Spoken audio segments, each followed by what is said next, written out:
Welcome to the next presentation in our conference for Restoring Civil Liberties. I'm Jacob Hornberger, president of the Future of Freedom Foundation, the host of this online series of presentations.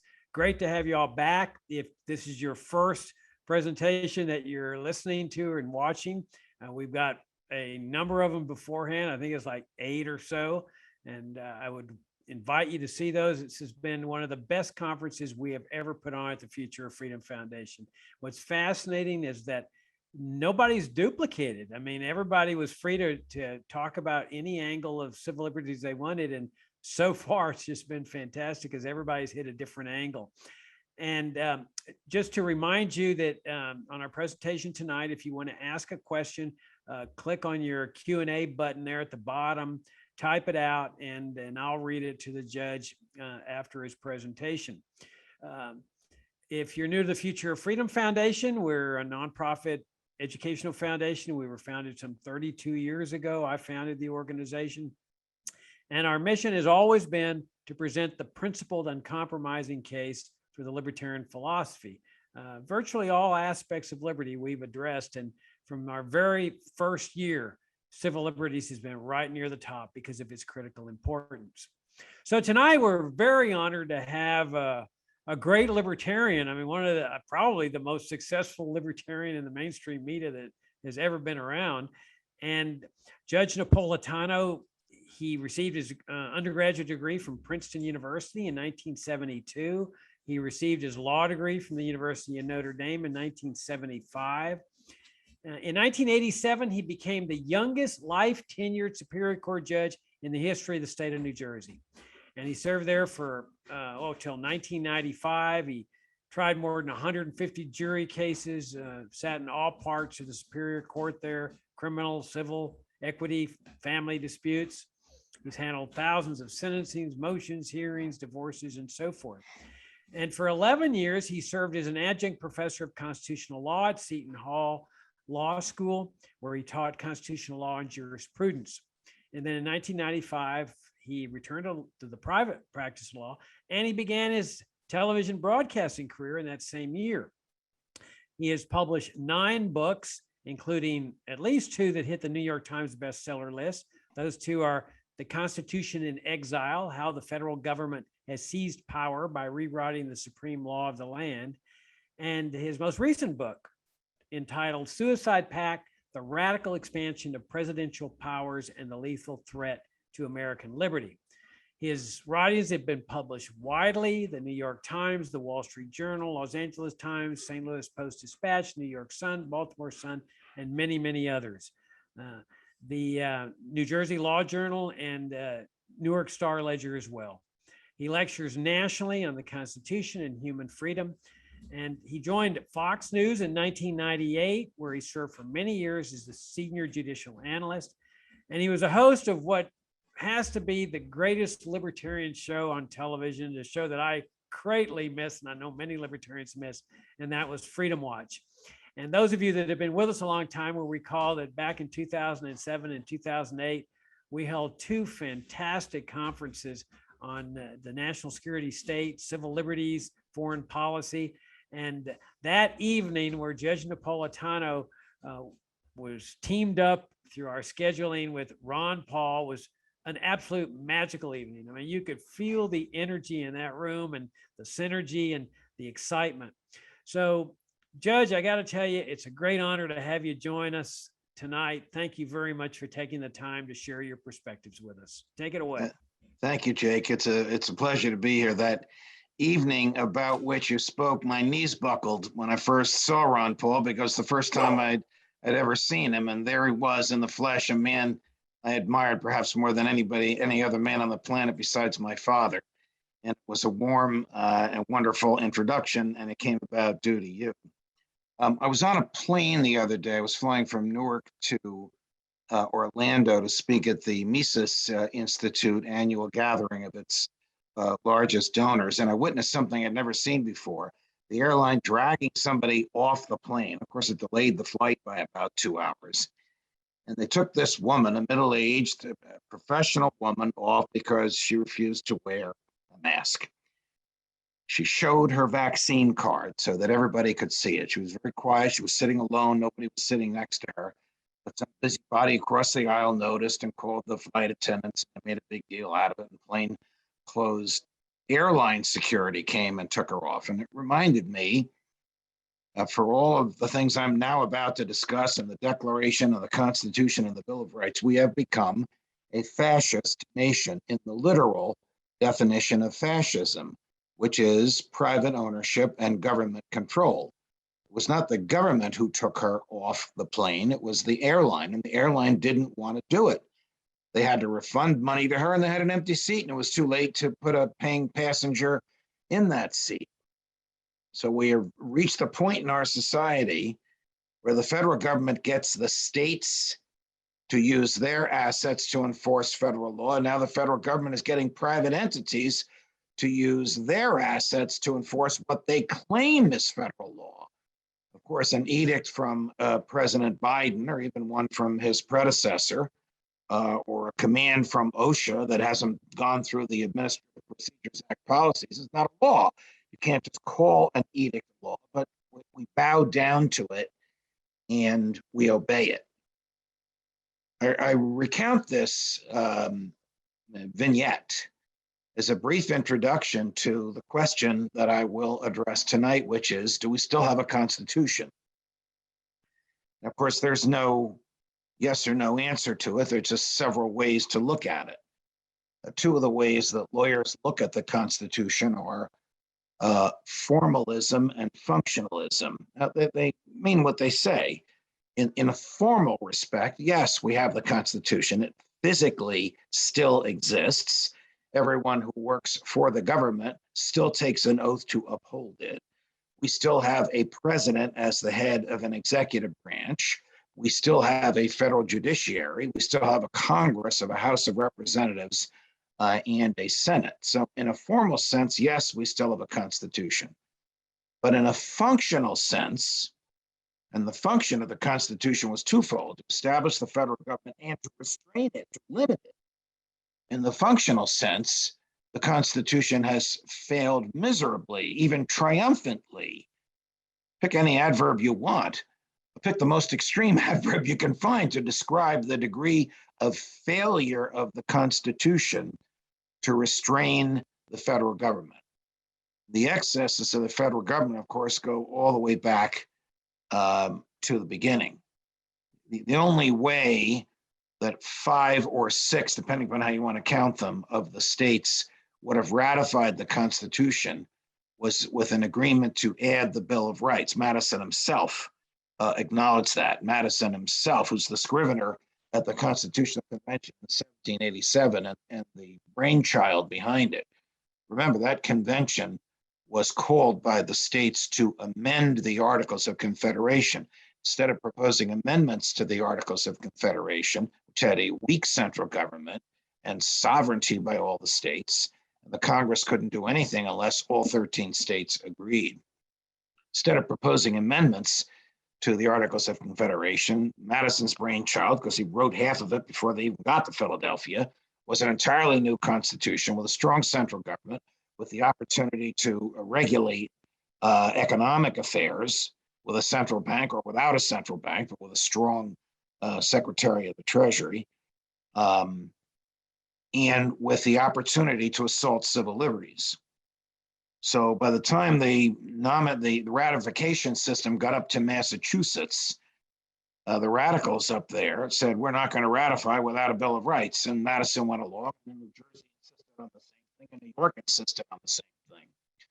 So in the first Congress, where Madison is a member of Congress, his neighbor and constituent is Thomas Jefferson, who is George Washington's Secretary of State. Madison is the chair of the House committee that offers the Bill of Rights. Originally, there were 12 amendments. The states only ratified 10. So we have come to call the first 10 amendments the Bill of Rights, even though originally Madison proposed 12. We could talk about the other two that never made it through, although one of them eventually did 150 years later, limiting the salaries of members of Congress and preventing them from raising their own salaries. They can only raise the salary of a future Congress. But we know the 10 that made it through. School children can recite much of the First Amendment. Congress shall make no law abridging the freedom of speech. Congress shall make no law interfering with the free exercise of religion.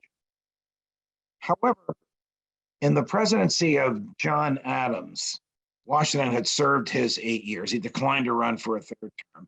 Adams was Washington's vice president. Adams runs for president. In the presidency of John Adams, there spreads through the land something that is inconceivable today in 2021, fear of the French. Or what were they worried about the French for? Well, the French had just cut the king's head off. We're going through a horrific, bloody revolution, which shook French society to its core.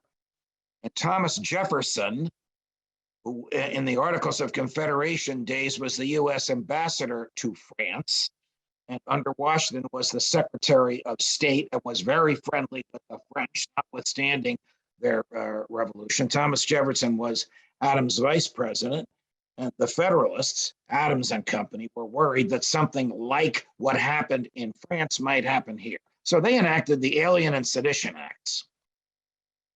The Alien and Sedition Acts rival the Patriot Act for the most unlawful, unconstitutional, hateful, abominable assault on civil liberties legislated by the Congress. Because the Alien and Sedition Act said, oh, come to the United States. If you come here, if you're white, if you're 21, we'll give you 20 acres. You can work the 20 acres. If you work them for 5 years, you're automatically a citizen, unless you're French.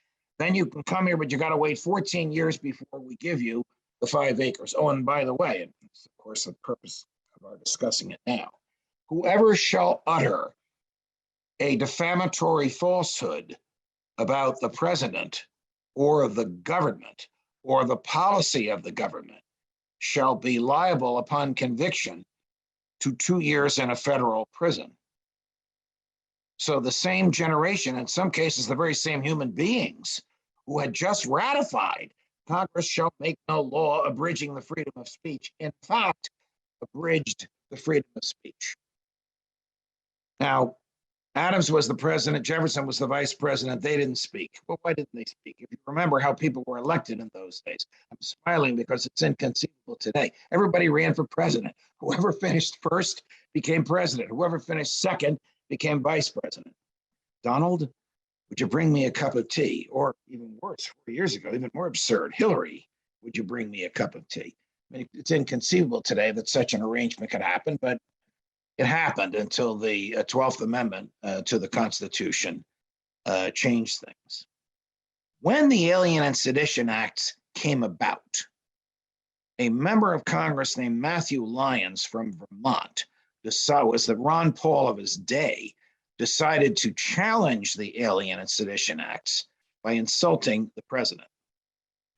Now, he couldn't insult him on the floor of the House of Representatives because of the speech and debate clause in the Constitution, which insulates members of Congress from any kind of prosecution or any kind of legal action whatsoever, could be administrative or civil. They're totally immune for what they say on the floor of the House. They're also immune for what they say on the way to the floor of the House and on the way back. So Congressman Lyons decides he's going to insult the president in front of the press outside the Capitol building. John Adams, like a lot of middle-aged men at his time and even today, suffered from an expanding waistline. And Mrs. Adams decided, I'm going to cover the waistline by sewing a purple robe for husband John. She sewed him the purple robe. He walked through the muddy streets of Washington, D.C. It looked ridiculous. She thought it would look better with gold epaulets on the shoulders. So she sewed the gold epaulets on the shoulders. Congressman Lyons had found his target. He went up to the president in front of the press, said, "Good morning, your complexity." Adams just brushed them aside. Following week, same time, same place. "Good morning, your pomposity." Adams brushes them aside. 2 weeks later, same week, same place. "Good morning, your rotundity." And for that, Lyons was arrested and prosecuted and convicted for violating the Alien and Sedition Acts for uttering a defamatory falsehood about the president by mocking the president's waistline. Congressman Lyons spent 2 years in a federal prison, more like a dungeon by today's standards. And while he was there, he did something which, if you are from Hudson County, New Jersey, or Chicago, or New Orleans, or Boston, you're familiar with this. He ran for re-election from his jail cell, and he won. And of course, when he got out of jail, he was brought in triumph to Washington, D.C., planning to thumb his nose at the president, but the president wasn't the president anymore. Instead of the rotund John Adams, he found the tall, slim, raven-haired Thomas Jefferson in the White House, who promptly pardoned him and returned the 450-acre farm that the feds had seized from him as part of his punishment for mocking the president's waistline. Historians have often wondered how the same generation, in some cases, as I said, the same human beings, could have, who wrote Congress shall make no law abridging the freedom of speech, could have done that very thing. Before Congressman Lyons' litigation began, and after the Alien and Sedition Acts were enacted, James Madison, member of Congress from Virginia, Thomas Jefferson, the Vice President of the United States, James Madison, who wrote the Constitution and was the chair of the House committee that had just authored and shepherded through the Congress and the ratification process the Bill of Rights, Thomas Jefferson, the theoretical genius behind the Revolution, who wrote the Declaration of Independence, secretly wrote the Virginia and Kentucky resolutions. The Virginia and Kentucky resolutions were pieces of legislation enacted by the Virginia legislature, signed into law by the governor, and the same for Kentucky, which spelled out the compact theory of the Constitution. So in the opinion of the author of the Constitution, the government of the United States is a compact, and the government of the United States, the federal government, received all of its powers from one source, the states who delegated those powers to it. And the states which delegated the powers to the federal government, this is the theory of the Virginia and Kentucky resolutions, which delegated it, can correct the abuse of those powers. And they can correct it by two ways. One is by nullification. So the Virginia and Kentucky resolutions are actually laws of the state of Virginia and the state of Kentucky purporting to nullify the Alien and Sedition Acts in their states. Second way that, of course, the states can resist federal tyranny when it suppresses civil liberties is to secede from the Union. That, of course, leads us to a famous, we all know what happened in the war between the states. Lincoln slaughtered 750,000 people, some in the North, most in the South. It was the first war in the history of the world in which a head of state directed his military to attack civilians, in this case, civilians of his own country. But after the war, there's a dispute in the state of Texas over the true ownership of war bonds. And this leads to a case called Texas versus White, in which the Supreme Court rules by a 5-3. There were 8 justices on the court at the time. Another scandal because the radical Republicans kept changing the number of justices because they didn't want Andrew Johnson to be able to appoint one, and they wanted to save those seats for Ulysses S. Grant to become president. Another story for another time. But the Supreme Court, in deciding whether or not bonds that had been sold by the Confederacy, whether the sale was valid, had occasion to address the issue of secession. And in that opinion, the court spelled out the Union theory of the Constitution. The Union theory of the Constitution is that the joining of the Union is an irrevocable act.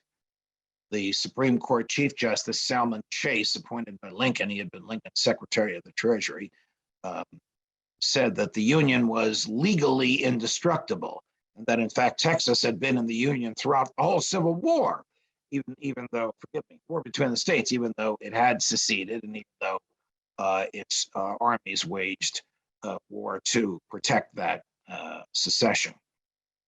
So the compact theory, Madison and Jefferson, that the states can correct the federal government, is obviously at great odds with the union theory, which is that once you join, you can't leave. It's kind of ironic that Chief Justice Chase wrote this about Texas, because in the legislation admitting Texas to the Union, Congress agreed that Texas reserved the right to leave or to subdivide into 5 separate states. Vermont also reserved the right to leave, and Congress agreed when it joined the Union, but the Supreme Court just decided to overlook that. The third theory of the Constitution is the easiest one to understand, and this comes from Jefferson, and that's the consent of the government, the moral theory of the Constitution. The moral theory of the Constitution mimics what Jefferson said in the Declaration when we seceded from Great Britain. And that theory is that no constitution is valid unless it's been consented to. Now, if we were in a classroom or a lecture hall, I would ask all of you, does anybody know anyone who has consented to the Constitution? And nobody does. Nobody has consented to the Constitution. Jefferson argued that without consent, government is not moral, and it is therefore the right of the people suppressed by that government to alter or abolish it. So I'm going to stop and repeat where we are up to this point. 2 ways to look at the Constitution: formalism, functionalism. Formalism, what does it say? Functionalism, what does it do? 3 theories for the legitimacy or lack of legitimacy of the Constitution: the compact theory, the union theory, the moral theory. You know, there's a line in Reagan's first inaugural address in which he was at his libertarian best. Of course, he had only been president for a couple of minutes at this point. And he says, and I would remind you that the states formed the federal government and not the other way around. Oh my God, if I had been the scrivener, if I had been the speechwriter, I would have begged him to add the following: and the powers which they gave to the federal government, they can take back. But I wasn't the scrivener, I wasn't there, I was in the audience, I was listening to him, I was jumping for joy at what he was saying, but that second follow-up line never came. So what is the state of civil liberties in the country as we proceed after the Civil War? Well, let's see. Woodrow Wilson arrested people, young people, outside of draft offices here in New Jersey when he was the president of the United States. He had also been the president of Princeton, a professor of constitutional law at Princeton, and the governor of New Jersey. Wilson arrested people for reciting the Declaration of Independence outside of draft offices. And when he was challenged, he said, talk about formalism. Well, the Constitution says Congress shall make no law abridging the freedom of speech. I'm not the Congress, I'm the president. I guess he forgot about something called the separation of powers, where under the Constitution, only the Congress writes the laws and only the president enforces them. He doesn't get to write his own laws. FDR was confronted with the same situation 3 weeks into his presidency when he made it illegal to own gold, until his Secretary of the Treasury said, I think we need a statute for that. You can't really issue a dictate like that. Dictates, of course, are common to our ears today. We call them mandates. And today, of course, we have mayors, New York City, governors, New Jersey, New York, Michigan, California, issuing edicts, and the president. Now, he hasn't issued his yet. This is kind of typical for old Joe, who said back in mid-October that he was going to issue an executive order directing the Department of Labor, the Occupational Health and Safety Administration. In my view, both of them are unconstitutional. The Department of Labor and certainly OSHA, because OSHA goes on to private property, tells you how to manage your business. but he was going to instruct OSHA to instruct all employers of 100 or more human beings to require those people to be vaccinated. So if you call a tail a leg, how many legs does a dog have? Most people would say 5. Well, the answer is no, because calling a tail a leg doesn't make a tail a leg. Calling an edict, a mandate, an executive order of the president or of a governor or of a mayor a law doesn't make it a law.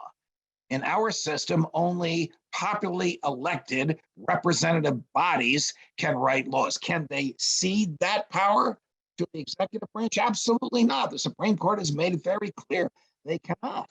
The separation of powers is absolute. Only Congress writes the laws, only the president enforces them, only the courts interpret them. But because of the guarantee clause of the Constitution, which imposes the same requirements on the states, the state legislature of New York, for example, can't give the power to the governor to write laws about masks and edicts and vaccines. Only the legislature can do it. Why hasn't Joe Biden asked the Congress to do it? Because they won't. Why didn't any governor ask any state legislature during the pandemic to enact a law requiring the wearing of masks? Because there's no political will for that. That's not what the people want. So treating us like children, disregarding the Bill of Rights, disregarding the separation of powers, which is the backbone of the Constitution. Even the Soviet and Chinese, well, Russian and Chinese constitutions guarantee freedom of speech, but none of them guarantees the separation of powers. Justice Scalia often argued that the separation of powers is the most uniquely American aspect of the Constitution and the most liberty defending aspect of the Constitution that we have. And the Supreme Court, in at least 2 opinions of which I'm aware, has said that the branches of the government can't give their power away. So even if the Congress wants to let the president declare war, it can't do so. But what do you mean it can't do so? We haven't had a declaration of war since December 8th, 1941. And all those wars since then have been because the president has decided he wants to kill somebody in a foreign country and that he has the political support at home to do it. Never mind that under the Constitution, only Congress can declare war and only the president can wage it. I alluded to the Patriot Act. The Patriot Act is equally as abominable as the Alien and Sedition Acts for a number of reasons, not the least of which is it permits federal agents to write their own search warrants.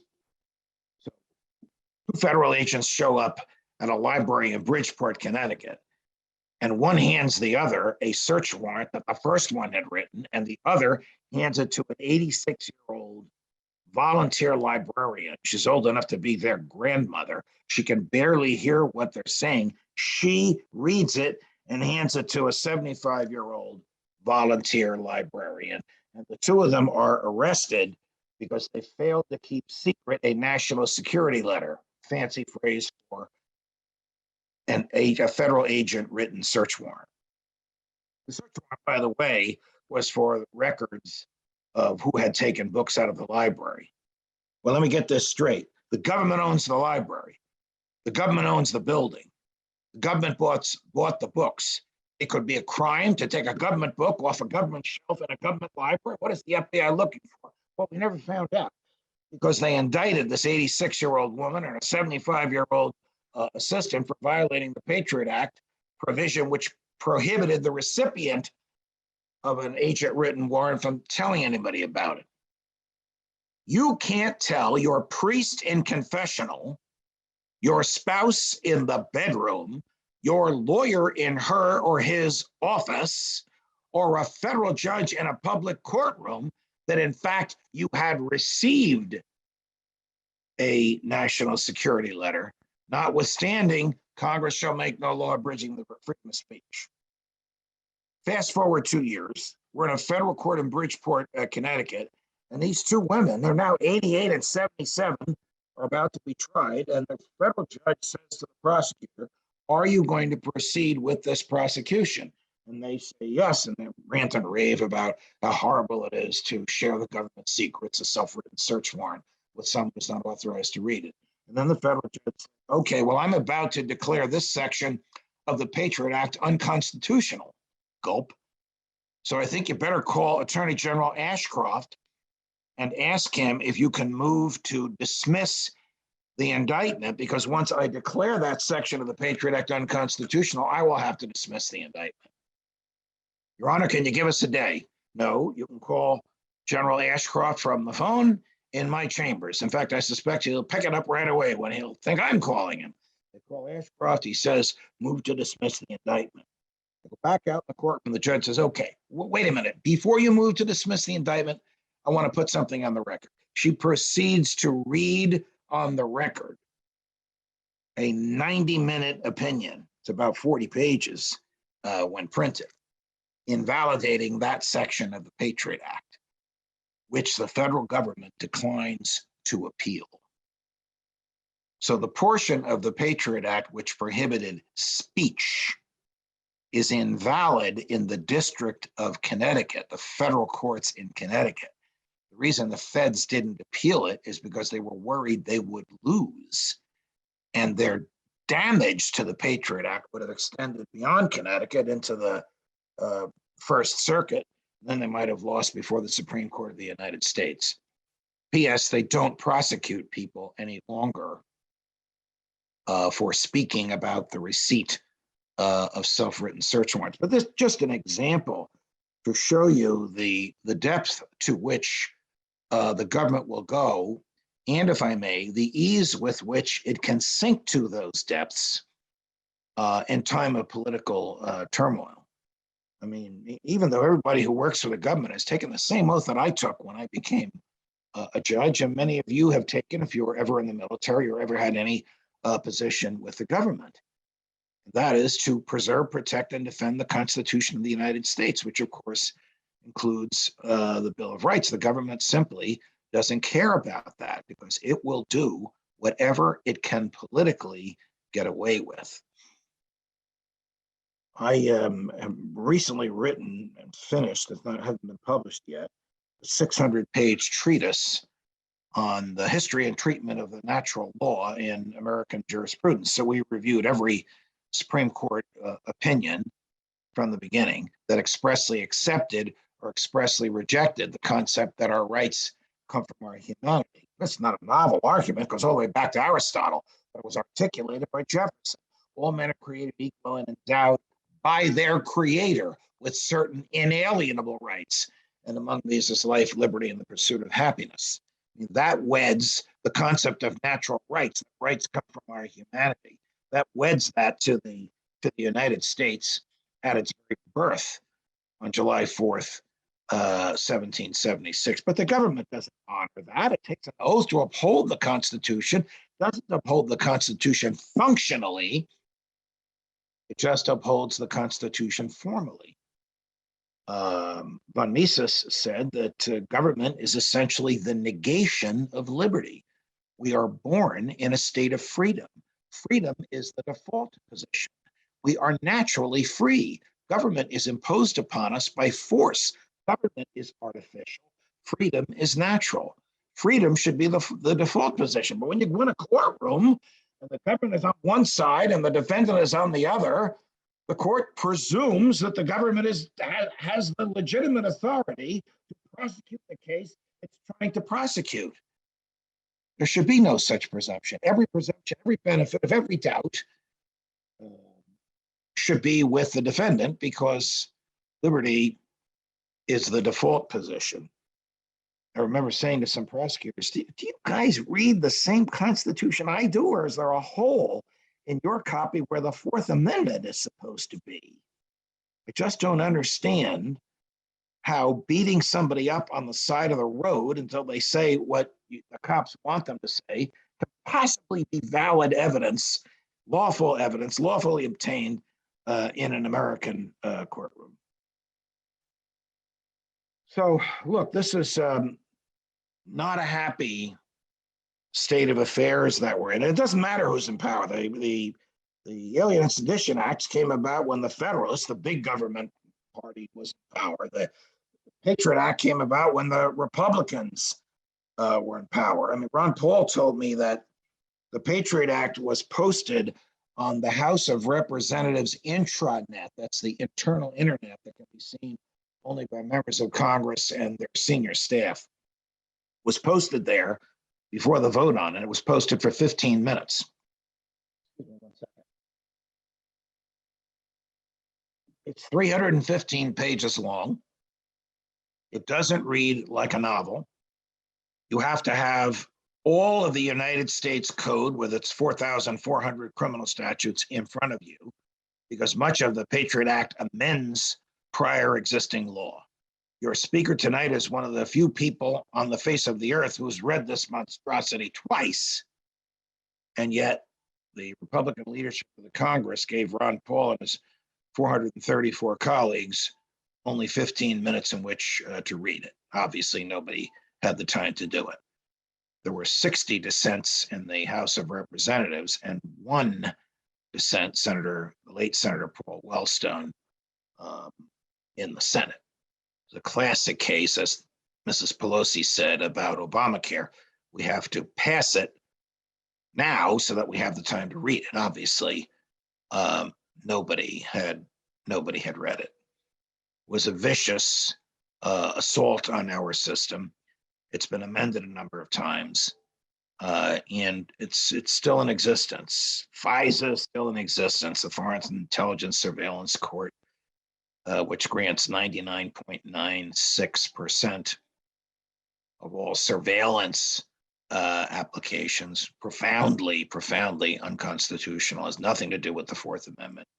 Permits the government to spy on almost anybody it wants. So if I call a bookstore in Florence, as I did recently, to order a book, because I have communicated with a foreign person, then anybody who's communicated with me, Jacob Hornberger, we spoke on the phone the other day, under FISA secret opinions, Jacob can be surveilled because he spoke to somebody who spoke to a foreign person. And if Jacob calls his tailor, they can surveil the tailor.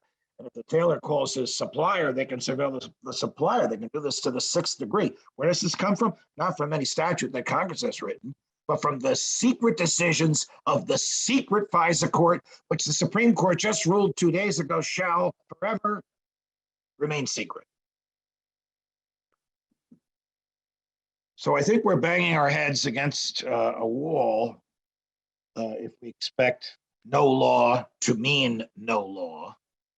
If we expect the government to protect our liberty. It will not protect our liberty if our liberty is an obstacle to it.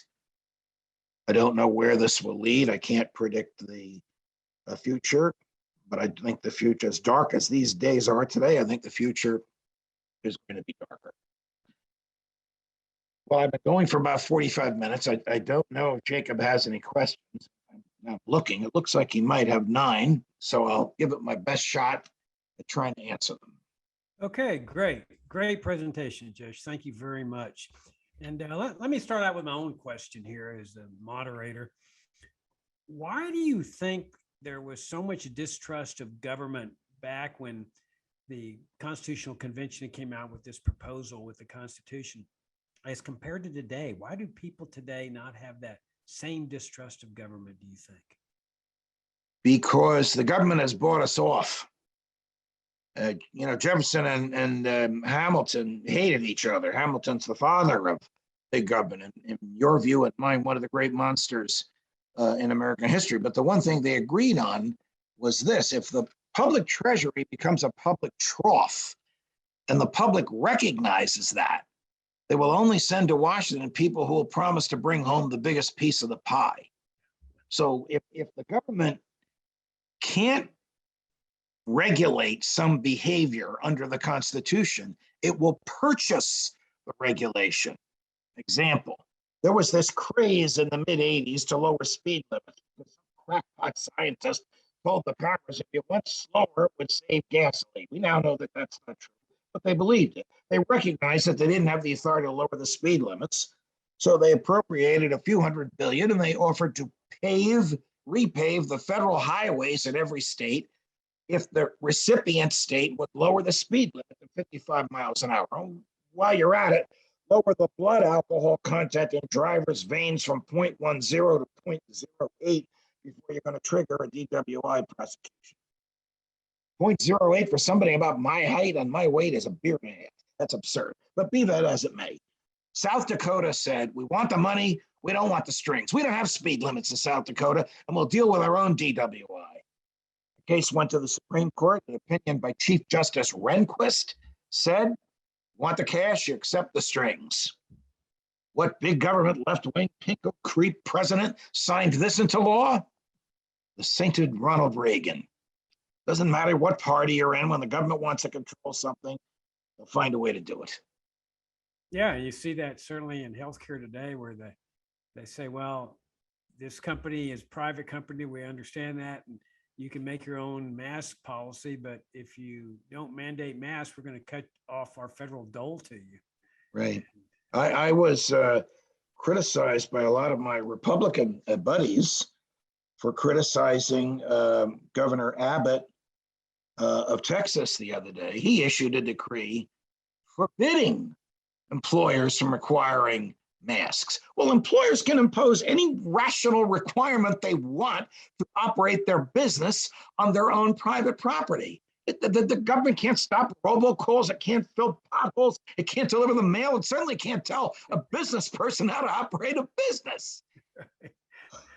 Okay, first question from the audience is a personal question. Do you have a picture of your dog that's half German Shepherd, half Beagle to share with people? You know, I love Chris. He arrived on Christmas Day, and hence his name, Christopher. I'm deeply flattered at whoever asked for that. You'll bear with me just 1 second. Come on, Chris. I am going to look for it. It's here somewhere.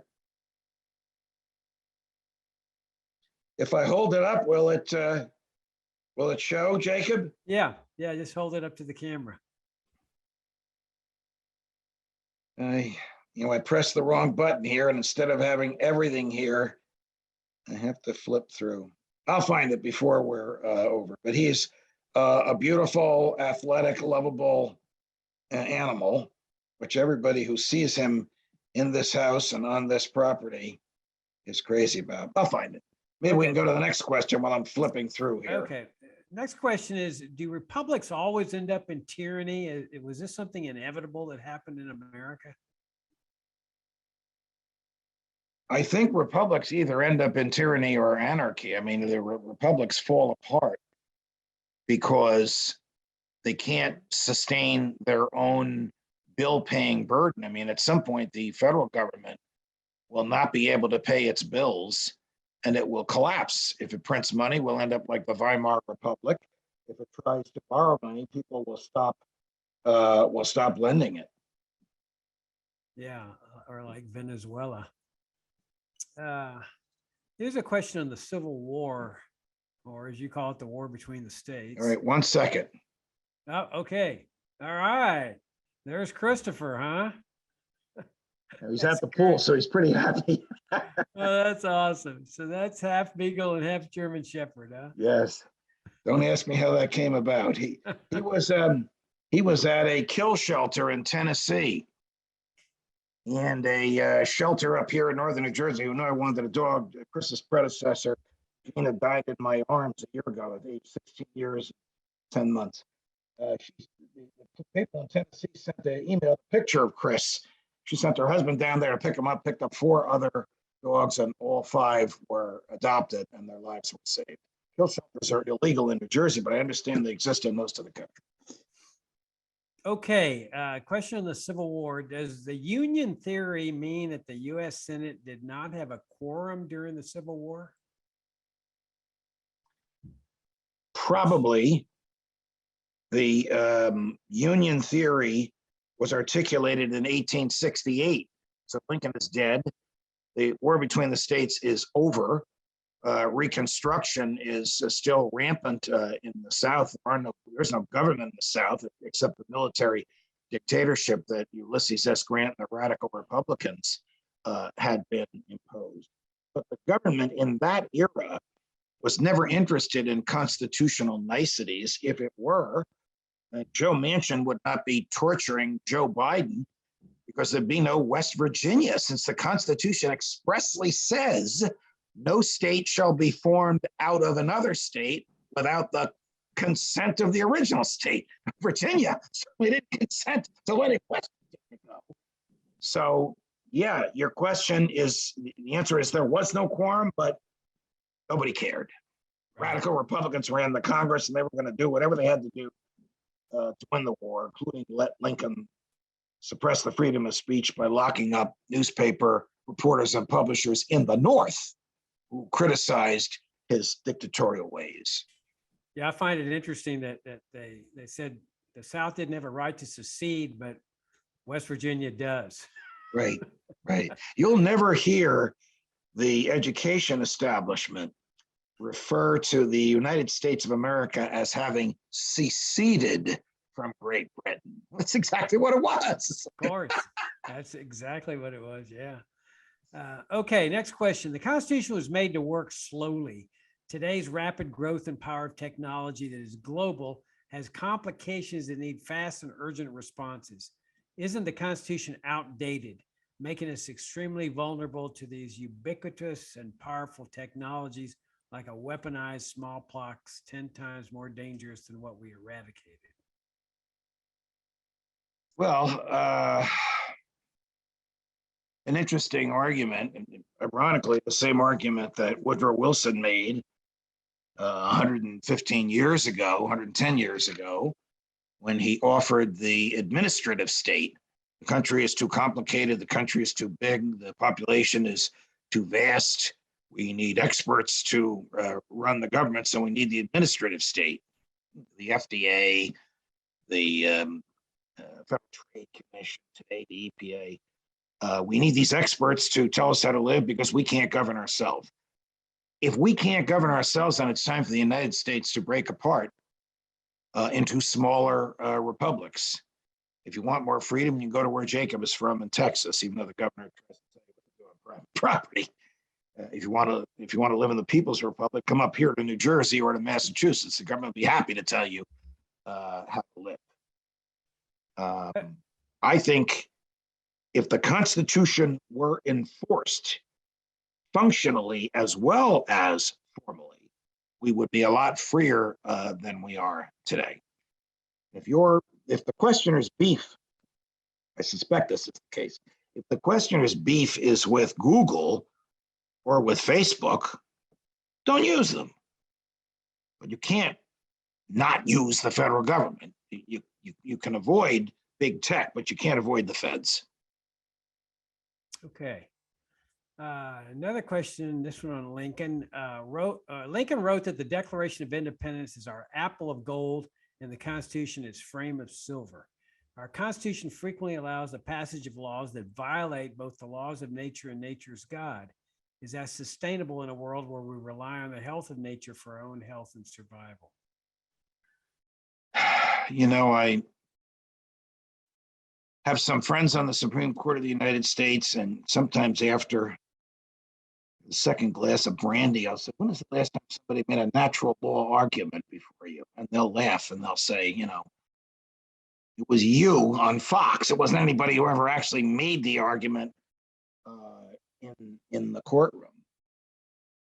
There are very few people, this is a great question, there are very few people who take seriously, people in government, who take seriously today the idea that our rights come from our humanity and that the government may not transgress those rights. I mean, if the Declaration of Independence and the Constitution are to be read literally, then whenever the government wants life, liberty, or property from any person, not American, any person, it can only do so through due process.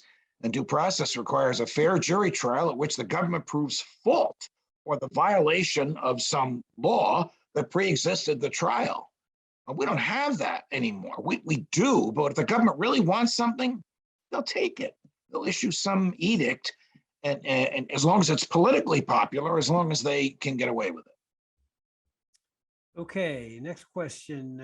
In your opinion, is the Sherman Antitrust Act constitutional? It is not, in my opinion. Again, the government is taking property away from somebody because they are too successful. The Sherman Antitrust Act was written to target the Rockefellers, who by their ownership of Standard Oil had made the movement of goods on railroads so inexpensive that the West could be opened up. Now, look, a lot of this was cronyism. The government bought the land, condemned the land, gave it to the railroad. So nobody's pure in all of this. But for the government to say you're too big by following the free market, they don't have the authority to do that. I think antitrust is a myth. I don't fear bigness. The best way to deal with bigness is to compete with it. All right. So here's a question. How do you get all this corrected, Judge? What is your recommendation? Well, I mean, unless Jacob Hornberger is going to be president, there's going to be 435 Ron Pauls in the House and 100 Andrew Napolitanos in the Senate. That's not going to happen. It's not going to happen in the lifetime of anybody listening to us. The best bet that our successors have is that the United States will fall apart like an overripe apple, that the Chuck Schumers of the world will be gone for a few hundred years, and that you can vote with your feet and go to whichever subdivision protects liberty the most. Okay. If the Patriot Act had such a lopsided approval in Congress, well, this is sort of a similar question. How can we ever expect Congress to ever change it? Well, Congress did not change it. Congress, in fact, extended it. I mean, the history of the Patriot Act requires a great deal of study because it's been amended many, many times. And some of the amendments purported to weaken it when, in fact, they didn't weaken it at all. Members of Congress are terrified by the intelligence community, which, like J. Edgar Hoover in the days of the FBI, where he kept index cards on members of Congress whose will he needed to bend, the intelligence community knows everything about everybody, and I know this to be so, they'll show up at a member of Congress's office and say, you really should think twice about this piece of legislation, because take a look at this stuff. I don't think you want to see this in the Washington Post, do you? Okay. Can Judge Napolitano comment on what he expects to happen with the John Durham investigation into the abuses and possible crimes in the 2016 election and the federal investigation? I really don't know. I don't know John Durham. This is, of course, a relic of the Trump administration. I mean, I am of the belief that there were people in the government, in the those parts of the government that never change, who hated Donald Trump and did the best they could to undermine him. The question is, if they did so and broke the law, will Durham find out? Man, I don't know what he's waiting for. If I had to guess, my guess is this is a pig in a poke, and nothing's going to come of it. Okay. Well, you already answered this question. Can the people of the United States do anything to require civil liberties? Here's one on jury nullification. Do you believe in jury nullification? Yes, absolutely. During the War of 1812, when a British platoon was marching through Upper Marlborough, Maryland, they seized 5 of the local militia and announced that unless everybody surrendered their firearms, they were going to hang these 5 at dawn. Whereupon the local militia kidnapped 5 British soldiers and issued the same threat. The mayor of Upper Marlborough, Maryland, last name Harris, marched into the platoon of the British soldiers and said, this standoff's got to end. We'll give you back your troops. You give us back our towns. They agreed. The Brits left. The war was over. There was a tumultuous parade in town at which the mayor was the grand marshal of the parade. Everybody was there. The feds were there. The locals were there. The farmers were there. Aristocrats were there. Bankers were there. At the end of the mayor's acceptance speech, he steps down from the podium and two people approach him, and one puts shackles on his wrists. The other hands him a piece of paper. It was an indictment by the federal government for treason, providing aid and comfort to the enemy in wartime by returning their troops. Trial was held 2 weeks later. Trial took 15 minutes, the end of which, when the judge is charging the jury, the foreman says, "Don't waste your time, Your Honor, we've already voted. The mayor is not guilty." It's a published opinion, the first example of jury nullification in the history of the United States, upheld by the federal courts. That's awesome. There's a dark side to this. Justice Department has a rule that treason prosecutions have to be personally approved by the President of the United States. What big government creep was President of the United States in 1812? Little Jimmy Madison, who wrote the Constitution. Power tends to corrupt everyone, Judge. Yes. Okay, is there an update on your upcoming book on natural law? Well, it's done. It has 2,000 footnotes, so it's the universe of everything written. The footnotes are the universe of everything written in the English language on the natural law. And it starts with Aristotle and ends with Obergefell, the same-sex marriage decision. I'm shopping for an academic publisher. I've had a couple of offers, but we haven't come to terms yet. Okay.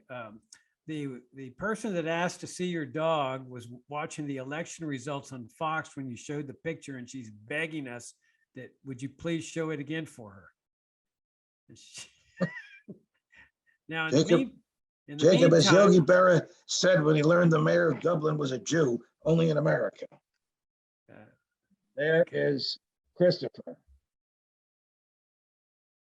Okay. Now, hopefully she's watching now. Now, here's what you started, Judge. Now, somebody asked to see a picture of my dog. So here is my dog. I have seen your dog, yes. Okay, now that's Cassie, but now Cassie's very independent minded and she loves the outdoors. She hates to come home. And so when we're outdoors and we go hiking practically every day, she goes on strike sometimes, especially after going through mud pits and streams and all. And this is what she does. Oh, She boy. just rolls over on her back and refuses to move.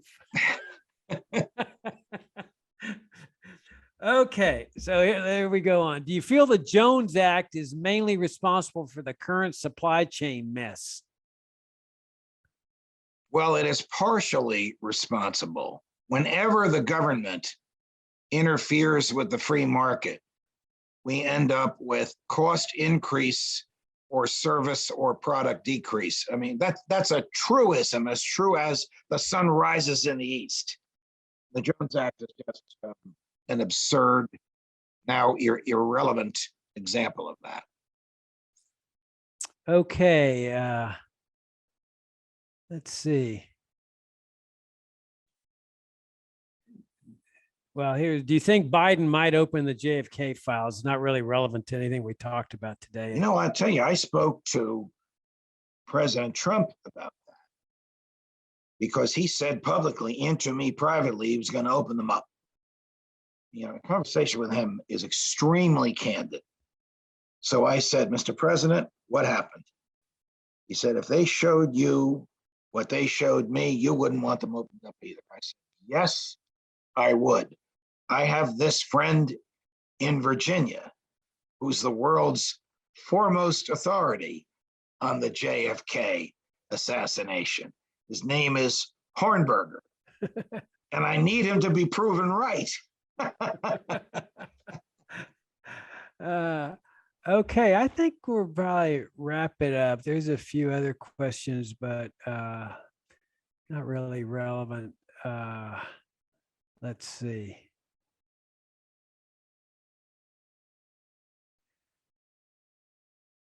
Do you think anything good constitutionally came out of the Trump administration? I don't know if you want to comment on that. Yes, Neil Gorsuch. Okay. Remind us who he Justice is. Gorsuch is the closest we have to libertarian on the court. All right. I think we're going to wrap it up. It's 8 o'clock. That's a nice place to end up. Now, somebody asked a question of me with respect to FFF. Let me try to find that.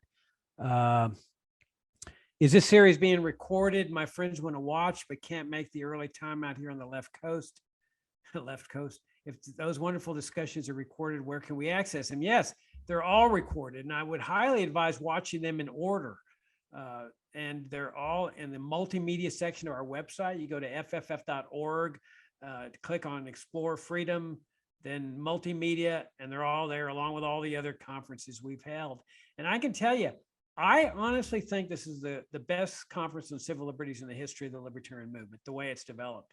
These presentations have been absolutely fantastic. And fortunately, yeah, we've preserved them on video. They're timeless. They're going to be on our website, hopefully forever.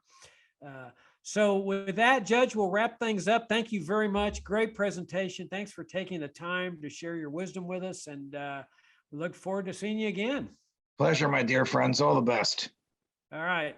And thank you all for tuning in. And we'll see you next week with the great Ron Paul next week. And we'll see you then. Thank you.